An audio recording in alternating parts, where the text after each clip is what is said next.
Ladies and gentlemen, motorsports enthusiasts and fans of high-speed adrenaline, welcome back to Formula One. Today, we have an electrifying episode that'll leave you on the edge of your seat.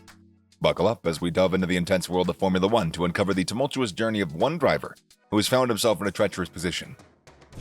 In the heat of competition, fortunes can change in the blink of an eye.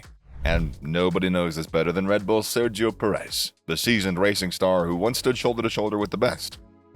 But recently his fortunes have taken a sharp turn, and he now finds himself in a battle to hold on to his championship position. The consequences of this struggle are dire for Perez. He now trails Verstappen by a staggering 69 points in the Drivers' Championship, a chasm that seems insurmountable. To make matters worse, hungry rivals have caught a whiff of blood in the water, sensing an opportunity to capitalize on Perez's misfortune. The question that haunts us all is this: what went wrong for Perez?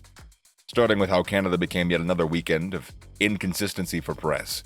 Perez performed below average in qualifying, struggling on all of his tires, while Verstappen performed well. In essence, Perez responded to the situation too slowly, and he failed to foresee the crossover conditions in time for him to set a lap that would have qualified him for the top 10 shootout. He missed quarter 3 for the third time in a row, something that he later referred to as a mess. His inability to get their tires to their ideal working temperature in icy conditions is what caused the performance. While Perez was out struggling in the wet, dry, rainy conditions, Verstappen took advantage of their front row garage position to jump the queue in the pits and get an extra lap in, which slightly inflated his times. The significance of overriding their plan in this scenario can't be overstated, as was demonstrated at Ferrari, even though Perez stuck to his initial run plan that he had agreed upon with the team. Although Alex Albon provided a reliable benchmark for all the teams to use in determining whether they needed to switch to slicks at the start of quarter 2, Montreal has demonstrated how challenging it is to execute a winning strategy. Half a lap after switching to slick tires, rain started to fall on the track. Similar circumstances occurred during the race, with the driver starting on the hard tire in anticipation of navigating traffic. The green track conditions, brought on by the rain, made it challenging to get the hards into the operating window. Perez had no chance of moving forward with a full tank of fuel and several vehicles in front of him. The safety car gave him some breathing room because he could put the midfield fight behind him and concentrate on Ferrari, but they were able to widen the gap halfway through the race thanks to their faster pace and medium tires. In Canada, Perez only managed to earn 1 point for the fastest lap after making a late pit stop for a set of soft tires, probably in an effort to minimize the damage. Perez's chances have fallen apart in qualifying the last 3 race weekends. Verstappen has historically struggled in this area, preferring to concentrate on race-focused car setups because that's where the points are. Perez has previously stated that in order to defeat Verstappen and win the championship, he's gotta exhibit season consistency and take each race by race, quote-unquote. However, he's so far been too preoccupied with winning the title than to produce a level of consistency over the course of a protracted championship. The first indications of it appeared during the Australian Grand Prix, when the RB19's weekend was negatively impacted by a known issue with the brake bias settings. The others, however, have all been unforced errors, the kind that you see when a tennis player dominates their opponent to win in 3 sets. When Perez crashed carelessly during Monaco qualifying, trackside photographers were able to see their secret weapon in action in addition to moving Perez to the back of the grid. Nearly a month later, rival teams are still discussing it, with Adrian Newey calling the photos unfortunate when asked about them. Verstappen himself acknowledged it after Canada, and recent updates from Ferrari, Mercedes, and Aston Martin show that they're closing the gap on their dominant position. Red Bull's aero test restrictions, which will go into effect at the end of the month in addition to their cost cap penalty, will make it more difficult to respond to these. Verstappen's taken on the bulk of the workload thus far this season, positioning himself to coast the championship should any aero restrictions slow Red Bull's rate of advancement. Verstappen said, "Well, if I hadn't been there, it would have looked very different for Red Bull." In a statement to Dutch media outlets, including Racing News 365, "If I failed to qualify for Q3 3 times in a row, I wouldn't be happy. The situation doesn't worry me either. I'm already working hard to organize everything on my side of the garage. I give that my full attention. I won't give it any thought," he added. Verstappen and Perez are in a 2-horse race for the Drivers' Championship as a result of Red Bull's dominance over the pursuing field. Verstappen's response when asked if he was aware of Perez's problems was, "You gotta ask them. The team must be working on that.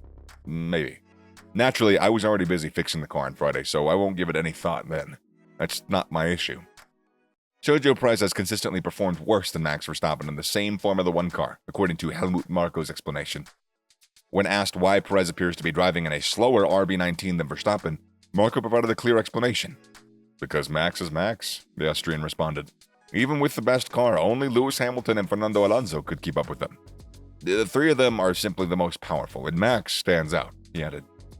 So if Perez keeps having trouble, it wouldn't be shocking if Red Bull looked for a replacement. Could someone take Perez's place at Red Bull? Even though Perez finished second in the F1 championship, there are still those who want to have him fired from Red Bull. Now, former IndyCar driver Stefan Wilson has demanded that Checo be replaced in order to give the US Series' current leader a chance. Wilson tweeted, "What Alex Palou is doing with IndyCar right now is so impressive. It'll be fascinating to see what he could accomplish in Formula One if he were switched to the second Red Bull seat." According to Wilson, the Spanish driver is already amongst the best in the world across the sport.